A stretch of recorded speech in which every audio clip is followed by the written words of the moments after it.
Good morning students of BSc part second.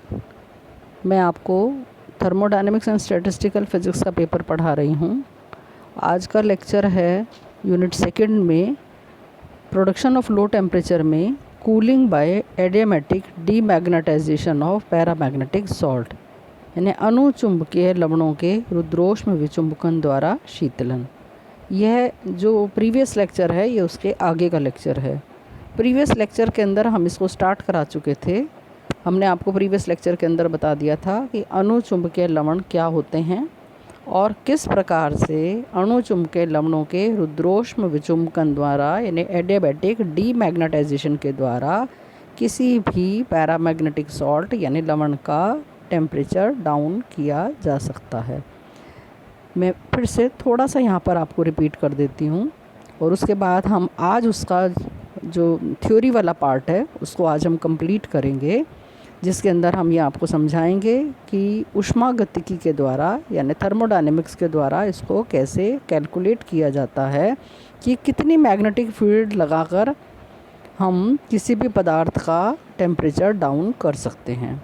इसके बारे में हम आज थ्योरेटिकली हमने लास्ट टर्न पर डिस्कस किया था, आज हम उसको मैथमेटिकली डिराइव करेंगे उस फॉर्मूले को। लेकिन उससे पहले हम थोड़ा सा इसको रिपीट कर देते हैं कि डिबाय एंड डायोड द्वारा इंडिपेंडेंटली पॉइंटेड किया गया था, पॉइंटेड आउट इन 1926 में इसको निकाला गया था कि किस प्रकार से एडियाबैटिक डीमैग्नेटाइजेशन के द्वारा किसी पैरामैग्नेटिक सॉल्ट का टेम्परेचर डाउन किया जाता है। ये जो प्रोसेस है ये मैग्नेटोक्लोरी इफ़ेक्ट पर आधारित है। अब मैग्नेटोक्लोरी इफ़ेक्ट क्या है इसको हम लास्ट टर्न पर डिस्कस कर चुके हैं, फिर भी मैं आज आपको रिपीट करा देती हूँ कि जब एक पैरामैग्नेटिक सॉल्ट को हम मैग्नेटाइज करते हैं तो उसके मॉलिक्यूल्स जो हैं वो जो भी मैग्नेटाइजिंग फील्ड है उसकी डायरेक्शन के अंदर अलाइन हो जाते हैं। और उसके लिए हमें क्या करना पड़ेगा? The necessary work done in this process is to converted into heat. इसको जब हम इस प्रोसेस के अंदर जो कार्य किया जाएगा उससे एक हीट उत्पन्न होगी, ठीक है, जिसे हम हीट ऑफ मैग्नेटाइजेशन भी कहते हैं। And the temperature of the salt rises, इससे टेम्परेचर उस सॉल्ट का बढ़ जाता है। और जैसे ही हम उस सॉल्ट को फिर हम डीमैग्नेटाइज करते हैं यानी मैग्नेटिक फील्ड को हम ज़ीरो कर देते हैं, और किस प्रकार से करते हैं? रुद्रोष्म यानी adiabatically. So it has to do work, इसके लिए भी हमें कार्य करना पड़ेगा। और उसके लिए जो रिक्वायर्ड एनर्जी है वो कहाँ से ली जाएगी? उस सॉल्ट में से ली जाएगी, और जिससे उसका टेम्परेचर डाउन हो जाता है, और इसको बोलते हैं हम मैग्नेटोक्लोरी इफ़ेक्ट। तो इसको हम डिटेल में लास्ट टर्न पर डिस्कस कर चुके थे। आज मैंने आपको शॉर्ट में वापस से रिपीट करा दिया है कि किस प्रकार से रुद्रोष्म विचुंबकन द्वारा पदार्थ का ताप कम किया जाता है। ये डायग्राम है, इसको भी हम ऑलरेडी डिस्कस कर चुके हैं आपको कि ये इसके अंदर ये एक ट्यूब होती है जिसके अंदर हमने पैरामैग्नेटिक सॉल्ट रख रखा है। ये क्या है? आपकी ए ट्यूब है जिसके अंदर हमने पैरामैग्नेटिक सॉल्ट रखा हुआ है। इसके और दोनों ओर दो दीवार फ्लास्क हैं।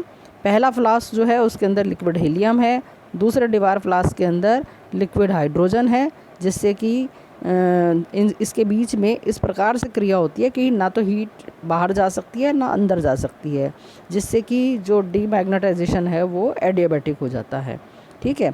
अब जैसे ही इसका हम यहाँ पर ये दोनों तरफ क्या लगे हुए हैं? ये दोनों तरफ स्ट्रॉन्ग मैग्नेट्स हैं जिनकी सहायता से इसको मैग्नेटाइज करते हैं, और इसके बीच में हमने एक डिफ्यूजन पंप लगा रखा है जिसकी सहायता से जो लिक्विड हीलियम है जब वो हीट ले लेती है तो वो गैस में बदल जाएगी। उस गैस को हम यहाँ से डिफ्यूजन पंप की सहायता से बाहर निकाल देते हैं, ठीक है।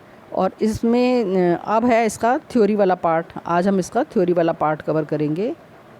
थ्योरी वाले पार्ट के अंदर आप आ जाते हैं कि when a paramagnetic salt is placed in a magnetic field B क्या है? मैग्नेटिक फील्ड है जिसमें its magnetic dipoles are aligned in the direction of magnetic field.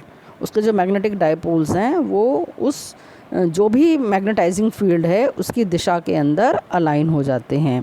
So the work done on the paramagnetic salt becomes, उसके ऊपर किया गया कार्य dW बराबर होगा BDI, जहाँ B क्या है? मैग्नेटिक फील्ड है और I मैग्नेटिक इंटेंसिटी है, ठीक है।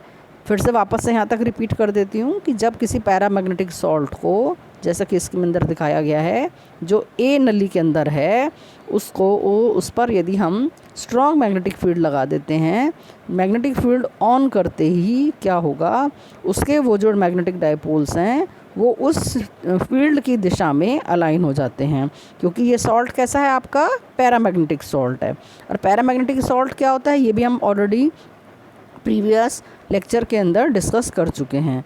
अब है the work done on the paramagnetic salt, उसके ऊपर किया गया कार्य डी डब्ल्यू बराबर होगा बी डी आई। यहाँ बी मैग्नेटिक फील्ड है, आई मैग्नेटिक इंटेंसिटी है। And work done by the material is, अब ये क्या होगा, माइनस में आ जाएगा, डी डब्ल्यू बराबर हो गया माइनस बी डी आई।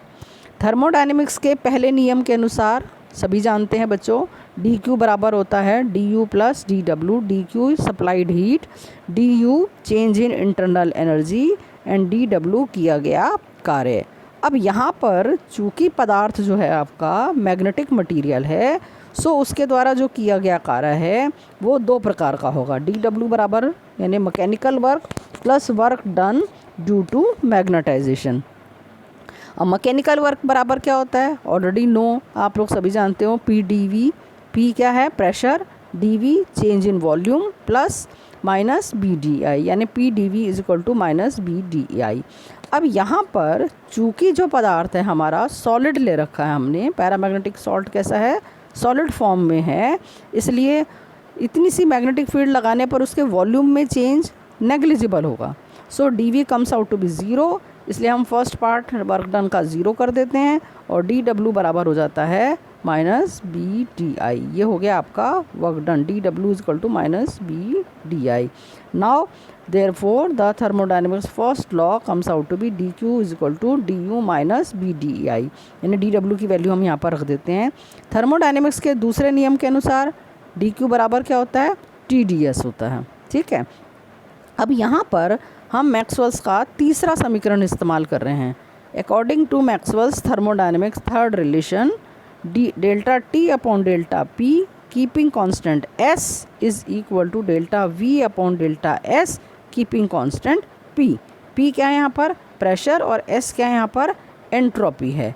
अब यहाँ पर बच्चों एक चीज़ जो ध्यान देने वाली है, जो वर्क डन है आपका, है ना, यहाँ से मैं इसको क्लियर कर सकती हूँ आपको कि ये जो रिलेशन है इसको आप बहुत ध्यान से देखिए। डी यहाँ पर डब्ल्यू बराबर क्या है, पी डी वी, लेकिन यहाँ पर जो वर्क हो रहा है वो किस फॉर्म में हो रहा है, माइनस बी डी आई। यानी हम यदि पदार्थ हम मैग्नेटिक मटेरियल ले रखे हैं तो हम प्रेशर की जगह माइनस बी और वॉल्यूम की जगह आई रिप्लेस करके हम मैक्सवेल्स थर्मोडायनेमिक रिलेशन को रीराइट करते हैं। So the Maxwell's third relation, अच्छा एक काम और हम यहाँ पर कर रहे हैं, वो क्या है आपका, टेम्परेचर को हमने ऊपर नीचे मल्टीप्लाई किया है। सो ऊपर आ गया आपके पास टेम्परेचर और नीचे आ गया टी डी एस, को हम थर्मोडायनेमिक्स दूसरे नियम के अनुसार हम डी क्यू लिख सकते हैं। सो ये आपको बच्चों समझ में आ गया होगा। सो ये हो गया आपका, by using the thermodynamics third law Maxwell's third relation can be written as delta T upon delta P keeping constant S is equal to T into delta V upon delta Q keeping constant P. So this is equation number 2। अब हम क्या करेंगे, work को यहाँ से replace, जिस प्रकार से हमने इसको रीराइट किया है वर्क को मैग्नेटिक मटेरियल के लिए, तो मैक्सवेल्स का जो तीसरा रिलेशन है वो आपका बन जाता है delta T upon delta B, यानी पी की जगह क्या आ गई आपकी, minus B. So minus sign हमने बाहर ले लिया, यहाँ पर आ गया B keeping constant S is equal to T into delta V की जगह क्या रख रहे हैं हम, I, delta I upon delta Q keeping constant B. ये आपकी आ गई मैक्सवेल्स की जो थर्ड रिलेशन था, यानी इक्वेशन नंबर जो 2 थी उसको हमने रीराइट किया है फॉर मैग्नेटिक मटेरियल। नाउ अब यहाँ पर हमने क्या किया है, इस रिलेशन को आप बच्चों ध्यान से देखें, क्या कर रखा है हमने, delta T upon delta B keeping constant S is equal to minus sign एक तो हमने इधर ले लिया है, दूसरा डेल्टा टी से हमने ऊपर नीचे मल्टीप्लाई किया है। सो ये बन गया हमारे पास minus T delta I upon delta T into delta T upon delta Q keeping constant B. अब ये जो आपका सेकेंड पार्ट है इसको हम नीचे ले आए, नीचे जाएंगे तो ये पलट जाएगा। So that comes out to be minus T delta I upon delta T keeping constant B upon delta Q upon delta T keeping constant B. ये आपका बन गया से इक्वेशन नंबर 3। ठीक है, अब आ जाते हैं स्पेसिफिक हीट की परिभाषा के अनुसार, विशिष्ट ऊष्मा की परिभाषा के अनुसार C बराबर होता है delta Q upon delta T. ठीक है, अब कांस्टेंट, यदि मैग्नेटिक फील्ड को हम कांस्टेंट रख देते हैं तो क्या बन जाएगा आपका, इसको हम लिख देंगे C B. This can be written as C B. C B बराबर हो गया delta Q upon delta T keeping constant B is equal to C B. अब यहाँ से इस delta T upon delta Q upon delta T keeping constant B की value को हम यहाँ पर इस रिलेशन के अंदर हम इसको पुट कर देते हैं। So delta T upon delta B keeping constant S is equal to written as minus T upon C B upon into delta I upon delta T keeping constant B. से this is equation number 4। तो I hope यहाँ तक आपको clear हो गया। अब आते हैं हम आगे फ्रॉम क्यूरी लॉ के अनुसार काई बराबर magnetic susceptibility is equal to हो गया C upon T that is equal to mu zero I upon B. ये रिलेशन आपको अभी यहाँ पर एज इट इज़ याद करना है, जबकि इसको हम मैग्नेटाइजेशन में छोटी क्लासेस के अंदर बहुत बार इसको डिराइव करवा चुके हैं कि काई बराबर क्या होता है सी upon T mu zero I upon B. इसको हमने फर्स्ट ईयर के अंदर भी, जब मैग्नेटाइजेशन इलेक्ट्रिसिटी एंड मैग्नेटाइजेशन वाला जो पेपर है उसके अंदर पढ़ाते हैं, उसमें भी लास्ट यूनिट के अंदर ये रिलेशन डिराइव किया जाता है। काई बराबर होता है mu zero I upon B. तो अब काई बराबर क्या होता है सी अपॉन टी। तो C upon T is equal to mu zero I upon B. हम इनको कंपेयर करते हैं, कंपेयर करते मेरे पास आई का वैल्यू आ जाती है। आई बराबर हो जाता है B C upon mu zero T, जहाँ सी क्या है क्यूरी कांस्टेंट है। सो आई की वैल्यू को हम इक्वेशन नंबर 4 में पुट कर देते हैं। अब 4 में क्या करना है हमको, 4 में हमको चाहिए delta I upon delta T. तो हम क्या करेंगे, सबसे पहले हम इस रिलेशन को हम डिफरेंशिएट करेंगे टेम्परेचर के रिस्पेक्ट में, क्या कांस्टेंट रखते हुए, मैग्नेटिक फील्ड को कांस्टेंट रखते हुए। अब मैग्नेटिक फील्ड को यदि हमने कांस्टेंट रखा हुआ है तो क्या होगा, बी कांस्टेंट आ जाएगा, सी आपका क्यूरी कांस्टेंट है, ऑलरेडी कांस्टेंट है, म्यू ज़ीरो ऑलरेडी कांस्टेंट है। तो डिफरेंशिएट क्या हो गया, ओनली 1 अपॉन टी, और 1 अपॉन टी का डिफरेंशियल क्या हो गया minus 1 upon T square. So अब यहाँ से it means you will get the value of delta I upon delta T keeping constant B is equal to minus B C upon mu zero into 1 upon T square. So put the value of delta I upon delta T keeping constant B in equation number 4। So equation number 4 बन गई आपकी delta T upon अब delta B keeping constant S is equal to plus minus और minus मिलकर क्या हो गया आपके प्लस, एक माइनस यहाँ है, एक माइनस आपका यहाँ है। सो माइनस और माइनस मिलकर हो गए आपके plus B C upon mu zero T square into T upon C B. एक टी से टी आपका कैंसिल हो गया है। अब यहाँ पर हमने क्या किया है, सी अपॉन म्यू ज़ीरो, सी क्या है आपका क्यूरी कांस्टेंट है, म्यू ज़ीरो ये भी कांस्टेंट हो गया। तो इसकी जगह हमने एक नया कांस्टेंट बना दिया ए, सिर्फ कैलकुलेशंस को आसान करने के लिए। तो यहाँ से ए बराबर हो गया C upon mu zero, replace over here. So this equation comes out to be, question number 4 can be written as A B upon C B T और delta T upon delta B keeping constant S is equal to A B upon C B T. अब हम इसको अलग अलग कर लेते हैं। Temperature पर डिपेंडेंट टर्म्स को हम एक साइड ले लेते हैं और मैग्नेटिक फील्ड पर डिपेंडेंट टर्म्स को हम दूसरी साइड ले लेते हैं। अब टेम्परेचर वेरी करता है। यदि हम कहते हैं कि एडियाबैटिक डीमैग्नेटाइजेशन से पहले उसका जो टेम्परेचर था वो T1 था और T1 से गिरने के बाद वो T2 हो जाता है। सो हमने लोअर लिमिट T1 रख दी, हायर लिमिट T2 रख दी। ऐसे ही मैग्नेटिक फील्ड जो है, शुरू में हमने मैग्नेटिक फील्ड लगा रखी है B, उसके बाद हमने डीमैग्नेटाइज करा, यानी मैग्नेटिक फील्ड को हमने ज़ीरो कर दिया है। सो लिमिट आपकी आ गई T1 से T2 और B से 0। अब यहाँ से सिंपल डिफरेंशिएशन करा, इंटीग्रेशन करने के बाद आपके पास क्या आ गया, और आपने लिमिट पुट कर दी T2 square minus T1 square is equal to minus A upon C B B square. ये आपके पास आ गई वैल्यू, किसकी वैल्यू आ गई है, यहाँ से आपके पास आ गया है डिफरेंट इंटीग्रेट करने के बाद।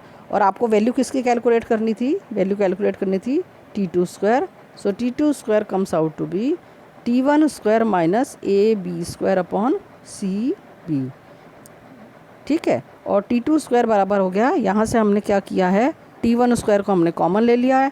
सो t2 स्क्वायर बराबर हो गया t1 square into 1 minus ab square upon cb t square. यानी इस रिलेशन से आपको क्या पता चलता है कि T2 का जो पैरामैग्नेटिक सॉल्ट का डीमैग्नेटाइजेशन करने के बाद जो टेम्परेचर है T2 वो T1 से कम आता है, क्योंकि क्या आ रहा है, माइनस में आ रही है ये टर्म। और ये कितना कम होगा, ये किस पे निर्भर करता है, ये इस टर्म पर निर्भर करता है। इसका मतलब क्या है कि जितनी मैग्नेटिक फील्ड की वैल्यू ज़्यादा होगी या उसका जो इनिशियल टेम्परेचर है T1 जितना कम होगा, उतना ही टेम्परेचर अधिक डाउन होगा, ठीक है। So here we get the result कि T2 is less than T1। पहली चीज़ हमको जो रिज़ल्ट प्राप्त होगी कि T2 is less than T1। दूसरा, this process proves that temperature of paramagnetic salt decreases as the field is reduced from B to 0। Greater the value of B, lower the initial temperature of T1, greater in temperature drop, ठीक है। यानी फिर से बता देती हूँ मैं यहाँ पर कि जितना मैग्नेटिक फील्ड की वैल्यू ज़्यादा होगी उतना टेम्परेचर डाउन होगा। ऐसे ही जितना इनिशियल टेम्परेचर कम होगा, क्योंकि ये कहाँ है, डिनोमिनेटर में है, उतना ही टेम्परेचर पदार्थ का कम होगा। सो ये है आपका adiabatic demagnetization of paramagnetic salt. ये आपका सेकेंड पार्ट था। तो इस वीडियो को देखने से पहले, इस लेक्चर को लेने से पहले आप इससे जो पहला वाला प्रीवियस लेक्चर है उसको एक बार आप ध्यान से पढ़ लें, जिसमें हमने इसकी पूरी एक्सपेरिमेंटल अरेंजमेंट दिखाया था, समझाया था, आपको पूरी विधि बताई थी कि किस प्रकार से रुद्रोष्म विचुम्बकन की सहायता से किसी भी पदार्थ का टेम्परेचर डाउन किया जा सकता है। So this is a very important question for examination point of view, ठीक है। थ्योरेटिकल क्वेश्चन है, इजी क्वेश्चन होता है, एज इट इज़ आपको लिखना होता है। यदि आप एज इट इज़ इस पूरे क्वेश्चन को तैयार कर लेते हैं तो then you will get full marks, ठीक है। Thank you so much.